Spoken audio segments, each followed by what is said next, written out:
소위 사람들은 우리 기독교를 믿음의 종교라고 그렇게 말합니다. 믿음은 크기가 중요한 것이 아니라 내용이 중요합니다. 제가 중고등학교 때 다녔던 교회에서는 매일 밤마다 밤기도회가 있었어요. 9시에 모였었는데요. 특별한 일이 없으면 저는 단 하루도 빠지지 않고 날마다 교회에 그 기도에 참석했습니다.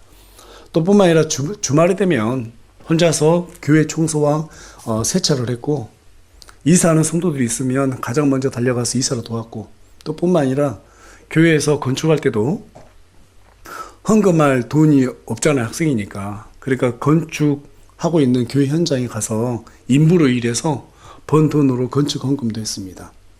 순수하게 좋아서 한 일했기 때문에 참 기뻤습니다. 그 대가로 교회 분들한테 믿음 좋다는 칭찬도 많이 들었습니다. 그러다가 이제 시골을 떠나서 대학에 가게 됐죠. 생애 처음으로 낯선 곳에 가서 교회를 다니긴 했지만 칭찬해 주는 사람도 없고 친한 형들도 없고, 그러다 보니까 교회는 뒷전이 되었습니다.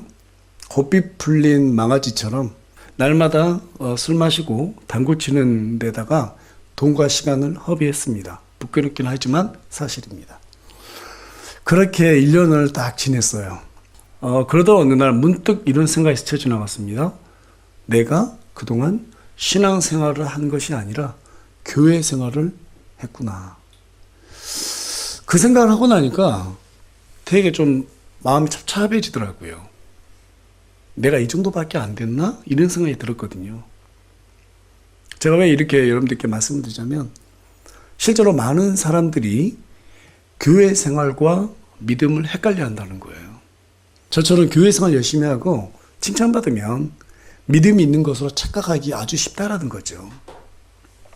믿음이 정확하게 무엇인지 성경을 가서 보니까 오늘 본문에 있는 히브리서 11장 1절은 정확히 우리에게 말해주고 있죠.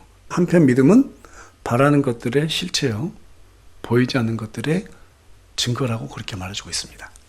여러분, 여기에는 열심히 일하는 것, 봉사하는 것, 헌신하는 것, 그것은 믿음이라고 말하지 않고 있죠. 믿음은 바라는 것들의 실체라고 말하고 있고, 그것은 사람들에게 인정받고 칭찬받는 그런 것들이 아니라 하나님의 뜻을 바라보는 것이라고 우리에게 말해주고 있습니다. 그런 의미에서 볼 때 우리나라에서는 그냥 믿음이라는 한 글자밖에 없지만 영어로는 이 믿음이 두 개로 구분되어 있습니다. 하나는 believe라는 단어가 있고 하나는 faith라는 단어가 있습니다.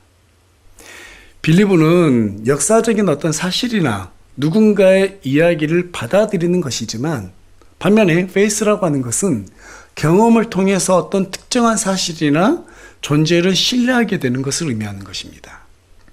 다시 말해서 believe는 지적인 동의 차원에서의 믿음이라고 할 수 있고요, faith는 신뢰를 바탕으로 하는 믿음이다라고 말할 수 있습니다. 따라서 우리 기독교는, 기독교에서 말하는 이 믿음이라고 하는 것은 히스토리, 그분의 이야기를 받아들이는 이런 빌리브에서 시작해서 그분을 경험하고 신뢰하는 페이스의 단계에서 완성이 된다는 것이죠. 그래서 사도 바울은 로마서 1장 17절에 가서 뭐라고 말합니까? 복음에는 하나님의 의가 어디에서부터 어디까지 나타나 있다고요? 믿음에서 믿음까지 계시되어 있다라고 말하고 있고요. 또 의는 이러한 믿음으로 살게 된다라고 말하고 있습니다. 다시 말해서 믿음의 크기라고 하는 것은 하나님의 말씀을 어느 정도로 내가 신뢰하느냐, 이게 바로 믿음의 크기라는 거예요. 내가 강하게 신뢰한다, 그럼 믿음이 크다고 표현하고요. 내가 그렇게 될지 안 될지 모르겠어, 아직까지는 잘 모르겠어, 그러면 그 믿음이 좀 약하다라고 표현할 수 있겠죠. 자, 그런데 그러한 내용들이 가장 좀 잘 이해되는 대목이 어디 있는가 가만 생각해 보니까 마태복음 14장에 가서 보면 베드로가 물 위를 걷게 되는 그러한 내용을 통해서 우리가 조금 더 쉽게 이해할 수 있을 것 같아요. 우리 예수님께서 500명의 기적을 일으켰던 그날 밤에 홀로 산에 올라가서 기도하시기 위해서 제자들에게 너희가 먼저 갈릴리 호수 건너편에 가 있어라, 그 뒤에 내가 따라가마, 이렇게 말씀하셨어요. 그래서 제자들이 배를 타고 갈릴리 호수를 이렇게 건너고 있었는데 반대 방향으로 바람이 너무 거세게 부는 거예요. 그래서 앞으로 나아가지 못하고 계속해서 그 자리에 맴돌고 있는 거예요. 자, 그렇게 되기를 밤 늦은 시간이 됐습니다. 우리 시간으로 약 새벽 3시에서 6시 정도 되는 그 시간이 됐어요. 그때 예수님께서 물 위를 걸어서 그 어두운 밤에 흰옷을 입고 걸어오니 제자들이 얼마나 놀랬겠어요. 그래서 막 유령이라고 호들갑을 떨면서 소리쳤습니다. 그때 우리 예수님께서 난이 두려워하지 말아라 이렇게 말씀하시죠. 그럼 그 음성을 듣고 베드로가 주여 정말로 주님이시거든 나로 물 위를 걸어서 오게 하십시오 그렇게 말했어요. 그래서 예수님께서 베드로가 원하는 대로 오라고 말하시죠. 그때 베드로가 그 말씀에 따라서 발을 물 위로 딱 내딛는 순간에 인류 최초로 물 위를 걷는 그런 사람이 되었습니다. 물을 걸었어요. 진짜 걸어지네? 진짜 걸어지네? 걸어서 아장아장 우리 슬라처럼 이제 걸음마 시작한 아이처럼 탁탁 발을 내딛었어요. 근데 그 순간에 거센 바람이 불어오는 거예요. 너무 놀래가지고 두려웠습니다. 두려움을 갖자 바다를 보고 두려워하자 그때부터 쭉 가라앉기 시작하는 거예요. 그래서 우리 예수님께서 오셔서 건져주시죠. 여기에서 중요한 포인트는 뭔가 하면 언제 베드로가 물 위를 걷게 되었냐 이겁니다. 언제 걷게 됐어요? 예수님께서 오라고 허락하셨을 때 물 위를 걷게 됐죠. 내가 원하는 대로 가졌습니다 해서 걷게 된 게 아니란 말이에요. 우리 예수님께서 오라라고 말씀에 의지했을 때 예수님을 바라봤을 때 그 길을 걸어가게 됐어요. 물 위를. 언제 빠졌어요? 바다를 봤을 때 빠진 거예요. 예수님을 바라볼 때는 걷게 되었지만 바다를 봤을 때는 두려움 위에서 빠지게 되었다는 사실입니다. 여러분, 베드로가 물 위를 걸었다는 사실을 믿으세요? 믿으세요? 네, 그게 빌리브예요. 여러분들이 물 위를 걸을 수 있으세요? 예수님 오라면 우리도 걸을 수 있는 거예요. 여기까지는 빌리브예요. 그런데 정말로 물 위를 걸어본 사람은 베드로는 비록 빠지긴 했지만 거기에서 페이스 경험했잖아요. 예수님을 신뢰할 수 있게 됐어요.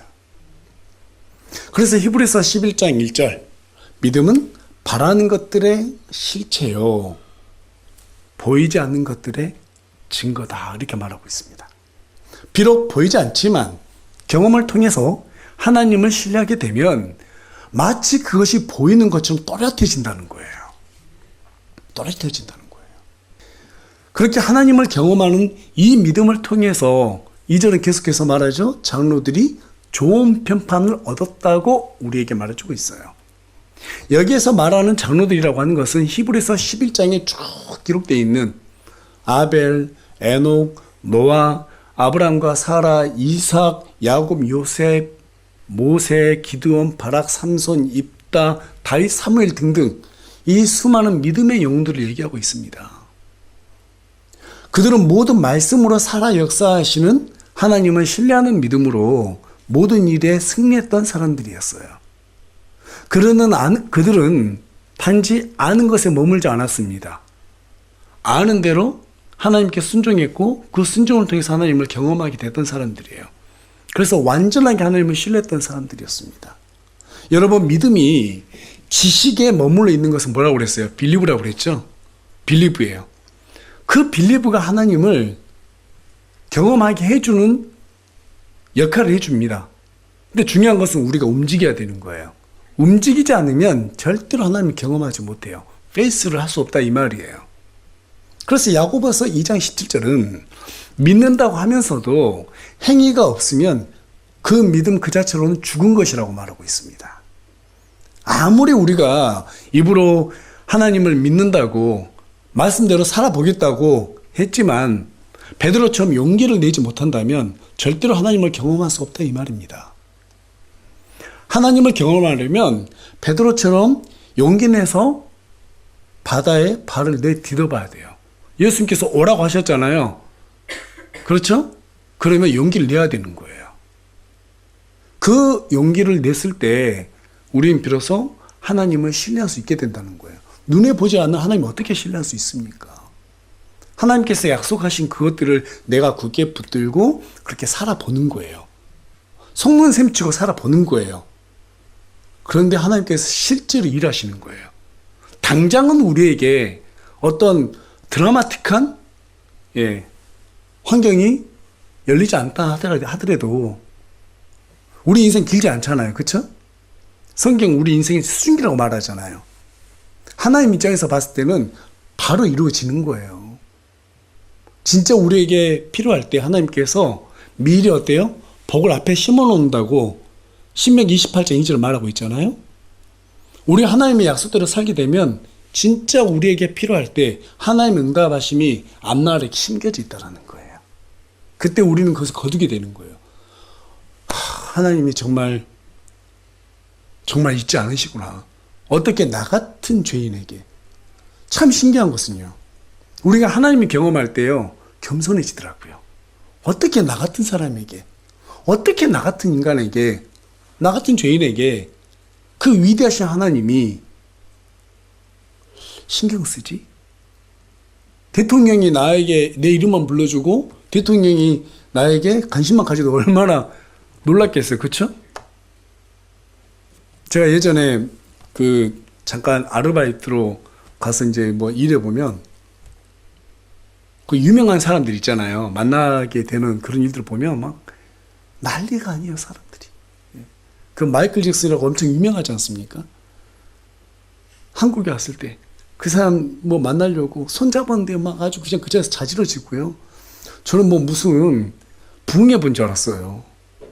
난리, 사인 하나 받으려고 사람들 난리가 아니고. 나이가 50 넘은 여자들이 막 울면서 마이클 잭슨 만나보려고 그러고. 그걸 보면 거의 광신도들이에요. 여러분, 세상 사람들 중에 유명한 사람만 봐도 이름만 불러줘도 막 자지러지는데, 만왕의 왕이신 우리 하나님께서 나에게 신경 써줬다는 그 생각을 한번 해보세요. 얼마나 큰 영광이에요. 그걸 경험했을 때 우리는 겸손해지기도 하지만 하나님을 믿게 된다는 거예요. 비록 베드로가 예수님이 계신 곳까지는 걸어가지 못했습니다. 용기를 내서 무리를 걸었던, 그러나 그 경험 자체가 나중에 베드로로 하여금 한 번의 설교로 3,000명, 5,000명을 구원시키는 놀라운 밑거름이 되어 주었어요. 그렇다면 우리는 구체적으로 무엇을 바라봐야 되는가? 무엇을 바라봐야 되는가? 자, 믿음은 바라는 것들의 실체라고 했는데, 여기서 바라는 것들이라는 게 무엇인가? 앞서 말씀드렸던 것처럼 하나님의 뜻이에요. 쉽게 말하면 하나님의 바람이에요. 하나님이 바라는 것을 우리가 바라보는 거예요. 믿음은 거기에서 시작된다고 말하고 있는 거예요. 이게 바로 믿음의 내용물이에요. 믿음의 방향이에요. 하지만 우리는 하나님께서 바라는 것들에 대해서는 크게 관심을 두지 않습니다. 오직 내가 바라는 것들에만 관심을 두고 있어요. 일만 해결되면 좋겠다. 이것만 내 필요한 이것만 나에게 주어지면 좋겠다. 이런 생각을 하는데요. 하나님께서는 거기에는 관심이 없으세요. 다만 저와 여러분이 하나님의 뜻을 이루기 위해서 그런 문제들을 해결시켜 달라고 기도했을 때 하나님께서는 관심을 가지시는 거예요. 그런 것들이 주님, 나에게 너무나 큰 방해가 됩니다. 하나님을 섬기는 데 방해가 됩니다. 했을 때 우리 하나님은 관심을 갖기 시작하시는 거예요. 우리 예수님은 오직 하나님의 뜻, 하나님의 바람에만 관심을 두었습니다. 자, 그게 뭐예요? 하나님의 왕국이에요. 하나님의 왕국이, 이 하늘의 왕국이 이 땅에 그대로 이루어지는 것, 거기에만 관심이 있으세요. 그래서 우리 예수님께서 이 땅에 오셔서 가장 먼저 선포하셨던 말씀이 뭐였죠? 회개하라, 하늘의 왕국이 가까이 왔느니라. 제자들이 기도를 가르쳐달라고 했습니다. 그때 우리 예수님께서 뭐라고 기도를 가르쳐 주셨어요? 아버지의 뜻이 하늘에서 이루어진 것처럼 이 땅에서도 이루어지게 하옵소서. 이렇게 너희들 기도해라라고 가르쳐 주셨습니다. 그리고 제자들에게 또 뭐라고 명령하셨어요? 첫째로 하나님의 왕국과 그분의 의를 구하라고 하셨습니다.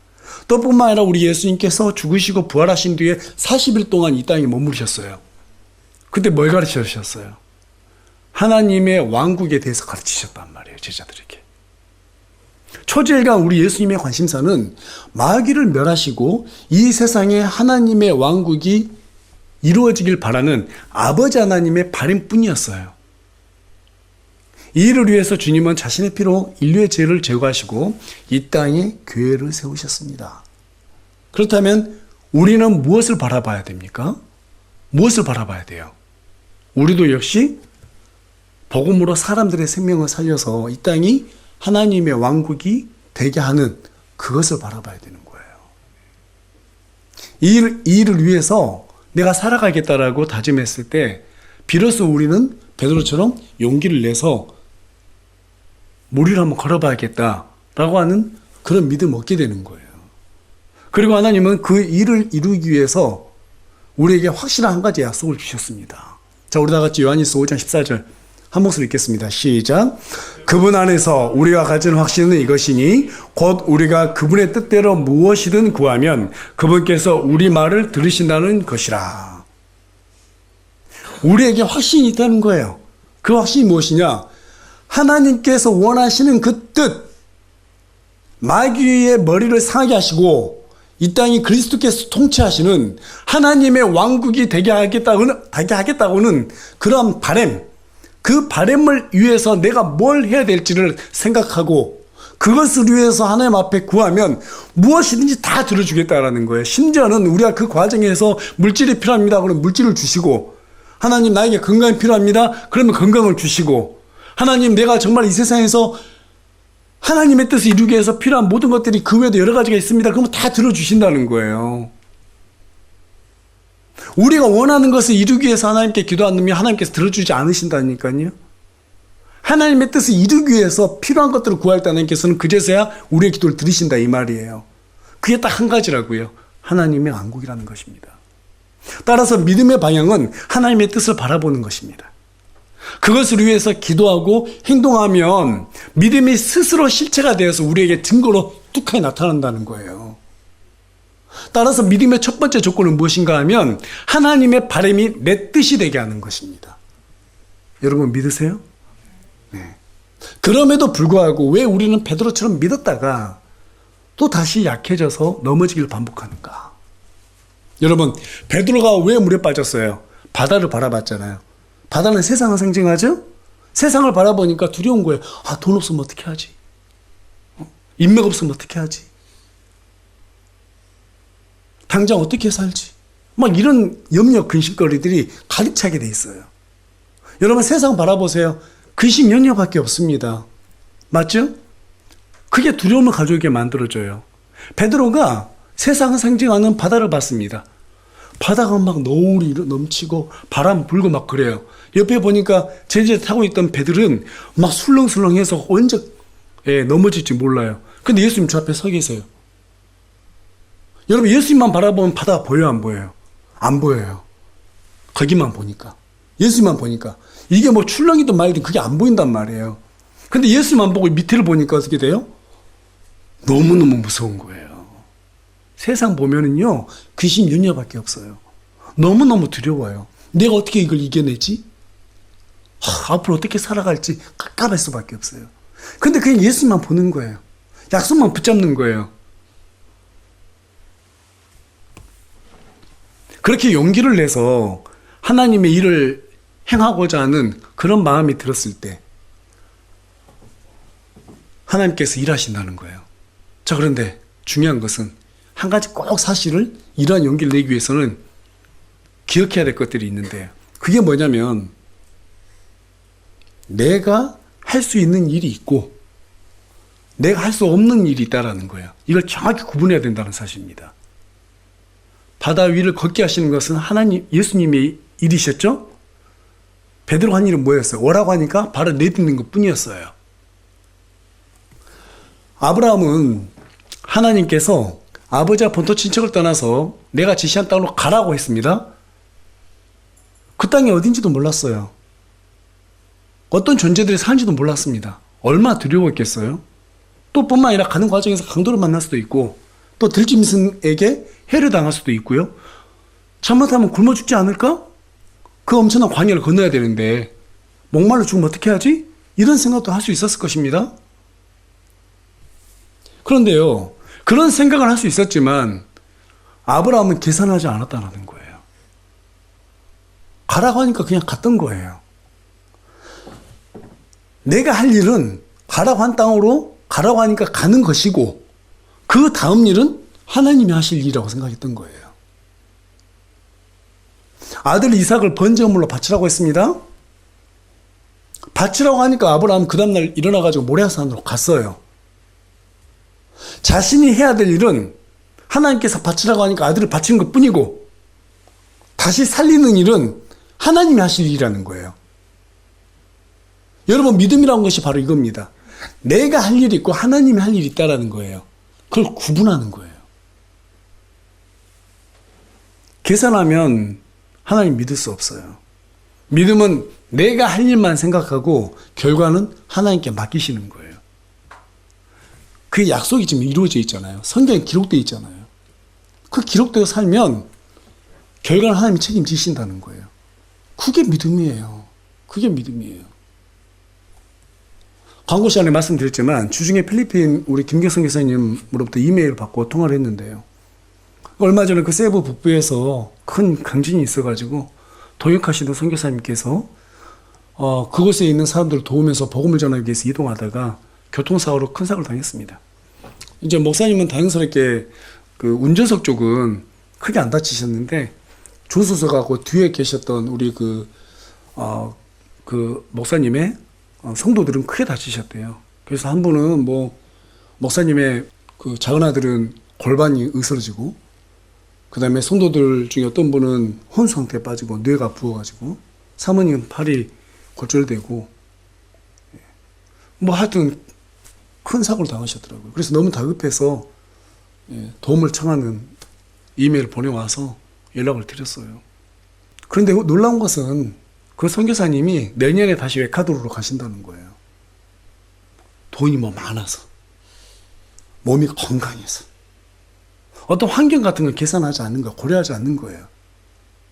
일단 하나님께서 그 마음을 주셨기 때문에 자기는 가겠다는 거예요. 우리 김경성 교사님도 한국에서 좋은 직장도 생기고 했는데 다 내려놓고 필리핀 가셨어요. 세상 사람들이 봤을 때는 어떻게 그냥 편한 길 나도 왜 저렇게 가나 이렇게 생각할 겁니다. 근데 거기 가서 우리 선교사님의 아이들이 크게 다치는 일도 생겨났고 코로나도 겪고 너무너무 어려운 시절을 잘 견뎌냈어요. 저 같으면 쉽지 않았을 거예요. 근데 늘 밝아요. 지난번 우리 교회 왔을 때도 밝았잖아요. 그쵸? 아무 일 없었다는 듯이. 그런 평안을 어떻게 소유할 수 있겠어요? 여러분, 애들이 크게 다쳐보세요. 정말 크게 다치셨어요. 그런 일이 있는데도 아무 일 없다는 듯이 웃으면서 열심히 하나님 섬기는 거예요. 어떻게 그렇게 할 수 있을까요? 하나님이 함께 하실 것이라는 믿음이에요. 하나님이 가족을 그쪽으로 보냈다라는 확신이 있는 거예요. 이 땅에 있어서 안 가도 다칠 거면 다쳐요. 그렇죠? 그런데 선교지 가서도 다칠 거면 다칠 수 있습니다. 하나님은 뭘 보고 계세요? 그래도 너 내일 할 수 있어? 시험하려고 한 게 아니라 오히려 그 일을 통해서 보호해 주신다는 것을 보여주셨어요. 필리핀의 그 성도들과 함께 이동하다 다치신 목사님이 노이 목사님이라고 합니다. 여러분 생각날 때마다 기도해 주시기 바랍니다. 뭔가 많아서 에콰도르에 다시 간다고 하지 않았습니다. 하나님이 가라는 사인을 주니까 그냥 순종하는 거예요. 그렇게 가면은 하나님께서 환경을 열어주실 거라고 믿는 거예요. 그게 믿는 사람들의 배짱이에요. 배짱이 좀 있어야 돼요. 배짱 없으면 믿음을 소유할 수가 없어요. 남하고 싸우는 데만 용기 내지 마시고 내가 좀 하나님을 위해서 살아보겠다라고 하는 그런 믿음. 그래서 사도 바울이 표대를 향해서 밀고 간다고 말하죠. 밀고 간다는 말이 무슨 말일까요? 어려운 일이 있다라는 거예요. 그런데 그것을 꼭 꾸준히 밀고 나간다는 거예요. 힘들어요, 믿는 게. 얼마나 힘들겠어요. 그런데도 환경을 밀고 나간다는 거예요. 하나님께서 열어주신다는 것을 믿기 때문에 그런 고백을 할 수 있었다는 것입니다. 여러분, 믿음은 계산을 요구하지 않아요. 단순함을 요구합니다. 단순함. 따라서 믿음의 두 번째 요구는 단순함이에요. 뭐라고 말씀드렸죠? 단순함이에요. 계산하지 않는 거예요. 하나님께서 약속하셨으면 반드시 이루어져. 나는 내 할 일만 해. 그 다음 하나님께서 하셔. 다음은 생각하지 않는 거예요. 우리 김용점님 인생 살아오면서 미래 계획한 대로 다 됐어요? 때로는 어려운 일도 많았죠? 힘든 일도 많았죠? 어떻게 견뎌내지? 이런 생각한 적도 많았죠? 죽었어요? 죽었으면 이 자리에 못 오셨겠죠. 지금도 얼마나 편안하게 잘 살고 계세요. 걱정한 데서 뭐 될 게 안 되고 안 되게 되고 그러지 않습니다. 그런데요, 확실한 것은요, 하나님께서 약속하신 것은 반드시 됩니다. 그게 믿음이에요. 이어서 믿음의 세 번째 조건은 뭐냐면, 자, 우리 다 같이 다시 한번 히브리서 11절 1절 말씀 읽어볼까요? 시작. 한편 믿음은 바라는 것들의 실체요, 보이지 않는 것들의 증거니. 보이는 것이라고 그래요? 보이지 않는 것이라고 말해요? 보이지 않는 것이래요. 그래서 믿지 않는 사람들이 뭐라고 말해요? 하나님이 어디 계시냐? 눈에 보이지도 않는데 그러잖아요. 그렇죠? 그럼 저는 이러죠. 부처가 살아서 움직이냐? 이렇게 말하죠. 우상들이 살아서 움직여? 그렇게 말하죠. 어차피 그것도 안 움직여. 근데 하나님은 눈에 안 보여. 그런데 정말 살아서 역사하셔. 그게 믿음이야 라고 그렇게 우리는 얘기할 수 있어요. 믿음은 눈에 안 보이는 겁니다. 우리가 누가 누구를 갖다 신뢰한다는 게 눈에 보여요, 안 보여요? 안 보이는 거예요. 안 보이는 거예요. 그런데 누군가를 신뢰한다는 것은 그 사람의 지금까지 우리에게 신뢰를 줬기 때문에 믿는 거예요. 맞죠? 근데 그 신뢰의 중심은 뭐가 있어요? 약속이에요. 이 사람은 항상 뭐든지 나에게 약속하면 지키더라. 이게 신뢰죠. 우리 하나님은 우리에게 약속을 지켜주세요. 그리고 나를 믿어라고 말해주는 거예요. 그래서 믿음은 보이지 않는 거예요. 여기저기 기적을 행한 사람들이 있습니다. 그들은 뭔가 보여주고 믿게 만들려고 하는 거예요. 그래서 우리 주님은 뭐라고 말씀하세요? 마태복음 7장 21절에서 23절까지 말씀 우리가 같이 한 목소리 읽어보겠습니다. 시작. 내게 주여 주여 하고 말하는 자가 다 하늘의 왕국에 들어가지는 아니하고 하늘에 계신 내 아버지의 뜻을 행하는 자라에 들어가리라. 그날에 많은 사람들이 내게 이르기를 주여 주여 우리가 주의 이름으로 태어나지 아니하였나이까? 주의 이름으로 말씀들을 내쫓지 아니하였나이까? 주의 이름으로 많은 놀라운 일들을 행하지 아니하였나이까? 하리니 그때 내가 그들에게 밝히 말하되 내가 너희를 결코 알지 못하였노라. 불법 행하는 자들아 너희는 내게서 떠나라 하리라. 예. 하나님의 뜻은요, 기적을 행하는 게 아니에요. 눈에 뭔가 막 보여주면서 야 신기하지? 야 그러니까 나 따라와. 그러면 너도 이런 신기한 일을 경험할 수 있어? 그게 아니에요. 하나님의 뜻은 앞서 말씀드린 바 같이 복음으로 사람들의 생명을 살리는 일이고 이 땅에 하나님의 왕국을 건설하는 거예요. 보이는 기적을 통해서 우리가 구원을 얻지 않았습니다. 여러분 기적 보고 예수님 믿으셨어요? 아니죠. 아니에요. 구약이나 신약이나 할 것 없이 구원은요, 하나님의 말씀을 믿는 믿음으로 얻게 되었습니다. 그런데 기적으로 예수님을 믿게 만들겠다. 여러분 그 사람들은 악하고 음란한 세대라고 예수님께서 말씀하셨어요. 다른 뜻이 있다라는 거예요. 거기에는 그들에게 그 기적을 보임으로써 자신들의 뭔가 탐욕을 채운다거나 사람들이 이용하고자 하는 그런 마음이 있다라는 거예요. 기적 따라가지 마세요. 예수님께서 그러면 왜 그때는 기적을 일으키셨어요? 이렇게 묻는 사람들이 있어요. 여러분 구약성경에 가서 보면 예수님께서 기적을 일으키신 게 뭐 안전병 일으키시고 그렇죠? 앞을 못 본 자 눈 뜨게 하시고 이런 모든 기적은 전부 다 이미 예수 그리스도께서 메시아가 오시면 그분이 그런 일들을 할 것이다라는 게 구약성경에 기록되어 있기 때문에 우리 예수님께서 그런 기적을 일으키신 거예요. 앞을 못 본 자들을 눈을 뜨게 하신 것은 죄로 인해서 눈이 가려진 자들을 하나님을 보게 만들겠다. 너의 죄를 내가 제거함으로써 하나님을 보게 만들겠다. 이런 뜻을 갖고 있어요. 안전병을 일으키셨던 것은 죄로 인해서 주저앉아 있는 너희들을 내가 죄를 갖다가 사해줌으로써 다시 이렇게 세워주겠다. 그런 의미를 담고 있어요. 죽은 자를 살렸던 것은 너희들의 죄로 인해서 죽을 수밖에 없었는데 내가 너희 죄를 제거함으로써 다시 살려주겠다. 영원한 생명 주겠다. 그런 언약의 표시가 그 안에 들어있기 때문에 이 기적은 바로 예수 그리스도가 우리의 메시아라는 증거로서 우리 예수님께서 그 기적을 한시적으로 일으키셨던 것입니다. 신약 성경이 없었어요, 그 당시에는. 그래서 사도들도 마찬가지로 그리스도의 복음을 전할 때 내가 자신들이 그 기적을 일으킴으로써 우리 예수님께서 우리에게 주신 능력이다. 이 능력이 바로 예수 그리스도께로부터 왔기 때문에 너희들이 그분을 믿어야 된다라는 사실, 그 메시지를 전함으로써 사람들의 구원을 일으키기 위해서 한시적으로 그 구원이, 기적이 그들에게 허락되었던 것들입니다. 그래서 여러분 고린도전서 13장에 가서 보면 완전한 것이 어떻게 된다고 그래요? 그 모든 것들이 사라진다고 말하고 있어요. 그래서 우리 예수님께서 조금 전에 뭐라고 말씀하셨어요? 마태복음 7장 21절에 가서 보니까 내가 주여 주여 내게 주여 주여 하고 말하는 자가 다 하늘의 왕국에 들어가지는 아니하고 하늘에 계신 내 아버지의 뜻을 행하는 자에 들어가리라. 또 행한다고 그러니까 행위구원, 이 말이 아닙니다. 하늘의 왕국을 이 땅에 이루어지도록 하기 위해서, 복음을 전하기 위해서 하나님의 뜻을 붙잡는 사람, 그것을 바로 하나님의 믿음으로 간주하는 사람, 그러한 사람들이 바로 하늘의 왕국에 들어간다 이 말이에요. 그 메시지를 듣고 하나님을 믿는 사람, 그 사람들이 하늘의 왕국, 즉 구원을 얻는다 이 말이에요. 그것을 믿지 않고 기적을 일으킨 사람들은 전부 다 하나님의 메시지를 모르는 사람들이기 때문에 그 사람들은 들어갈 수 없다. 그래서 예수님께서 뭐라고 말씀하셨어요? 그런 사람들에게 불법을 행하는 자라고 그랬단 말이에요. 기적을 일으켜버리면 사람들이 기적을 보고 하나님을 믿으려고 그래요. 근데 그 하나님 아니세요. 이 시대에는 그런 것으로 하나님께 구원을 일으키지 않습니다. 말씀을 들으려고 하지 않아요. 그래서 우리 주님이 말씀을 들어야지만이 구원을 얻을 수 있고, 그렇죠? 믿음은 들으면서 나온다고 그랬잖아요. 하나님의 말씀으로 나온다 했기 때문에 기적을 통해서 구원을 일으키는 것을 불법이라 했단 말이에요.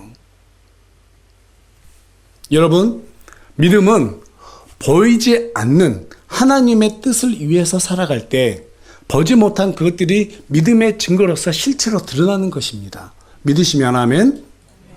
그래서 아버지 하나님을 버리고 했던 빌립에게 우리 예수님께서 뭐라고 말씀하셨어요?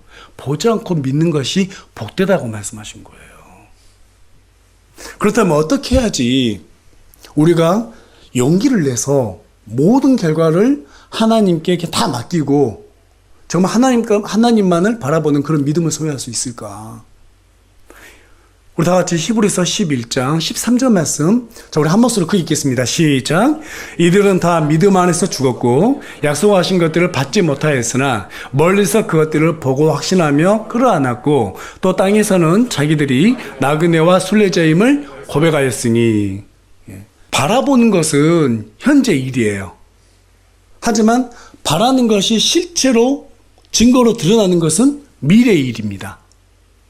따라서 믿음은 바라는 것들, 즉 하나님의 약속이 반드시 이루어질 것이라고 하는 그 실체를 사실로 딱 끌어안아서 현재로 돌아오는 거예요. 하나님께서 약속하셨어요. 반드시 이루어질 거야 하면서 미래로 가는 거예요. 미래로 가서 반드시 이루어질 거야 하는 그 실체 딱 붙들고 현재로 돌아오는 거예요. 이게 믿음이라고 우리에게 얘기해주고 있습니다. 이루어질 것을 미리 생각하는 거예요. 반드시 이루어질 거야. 당장은 아니더라도 하나님께서 가장 좋을 때 반드시 이루어질 거야. 우리 각 사람마다 원하는 게 다 다를 것입니다. 하지만 하나님께서는 우리에게 약속하셨어요. 반드시 우리가 하나님의 뜻을 붙잡고 그것을 이루기 위해서 뭔가를 하나님께 구한다면 하나님께서는 반드시 이루어 주신다. 모든 문제 다 해결해 주신다. 여러분 앞으로 기도하실 때 미래로 넘어가세요. 약속을 붙들고 그리고 그곳에서 이루어질 것을 상상하고 돌아오세요. 상상해도 괜찮아요. 반드시 이루어질 것이기 때문에. 그리고 반드시 이루어져. 나는 내가 할 일만 하면 돼. 하나님께서 그 다음엔 언제든지 내가 제일 좋을 때 이루어 주실 거야. 그게 바로 오늘 히브리서의 11장 1절이 우리에게 요구하는 믿음이에요. 그래서 오늘 주제를 믿음이 요구하는 믿음이라고 잡았어요. 현재의 믿음을 미래로 가서 가져오는 거예요. 그래서 마가복음 11장 24절은 우리에게 뭐라고 말하고 있는가? 자, 우리 다 같이 한 목소리 읽겠습니다. 시작. 그러므로 내가 너희에게 이르노니 너희가 어떤 것들을 원하든지 너희가 기도할 때 그것들을 받은 줄로 믿으라. 그러면 너희가 그것들을 받으리라. 예. 그러니까 막 믿어야 돼. 혼자 막 자기 암시해서 이루어지는 게 아니고요. 이것을 행하면 되는구나. 그러니까 그 믿음을 가지고 내가 살아봐야지 하면서 베드로처럼 바다에 물 위에다가 발을 내딛어 보는 거예요. 내딛는 순간 예수님께서 일하셨죠. 우리의 믿음은 뭐냐면요, 생각만 하는 게 아니에요. 약속하신 거 붙잡고 발을 내딛고 걸어가 보는 거예요. 그 순간 우리 하나님께서 눈이 돌아가요. 찬이 형제가 정말 하나님을 위해서 발을 내딛었잖아요. 그 소리가 들리세요. 그럼 하나님이 갑자기 찬이 형제 딱 보는 거예요. 얼마나 잘나 보자, 이게 아니에요. 함께 걷는 거예요. 그 자리에서 함께 걷는 거예요. 한 발 내딛으면 같이 내딛어 주고, 또 한 발 내딛으면 같이 내딛어 주는 거예요. 저와 여러분이 살아가면서 어려운 문제거리들이 많이 있습니다. 그럼에도 불구하고 하나님을 위해서, 하나님의 뜻을 이루기 위해서 내가 작은 움직임이라도 하나님 앞에 보이면 하나님께서 같이 움직여 주신다는 거예요. 이 사실을 믿는 게 바로 오늘 우리가 함께 나눈 믿음입니다. 말씀을 정리하겠습니다. 여러분, 하나님의 뜻을 이루기 위해서 구하는 것은 무엇이든지 전부 다 이루어집니다. 믿으십니까? 그러자면 베드로처럼 걸어봐야 됩니다. 용기를 내야 됩니다. 그 용기를 내려면 눈에 보이는 것을 따라가지 말고, 계산하지 말고 결과를 하나님께 모두 다 맡기시고 하나님이 요구하시는 대로 걸어보시길 바랍니다. 그렇게 되면 하나님을 경험하는 believe가 faith의 믿음으로 바뀌게 될 것입니다. 저는 우리 모든 성도들이 정말 그런 하나님을 의지하면 좋겠어요. 딱 하나가 되잖아요. 교회가 단단해져요. 교회가 단단해져요. 사람들이 작은 일에 막 흔들리지 않아요. 이 교회가 배로 비유하거든요. 방주예요. 두려워하면 어떻게 돼요? 방주가 흔들려요.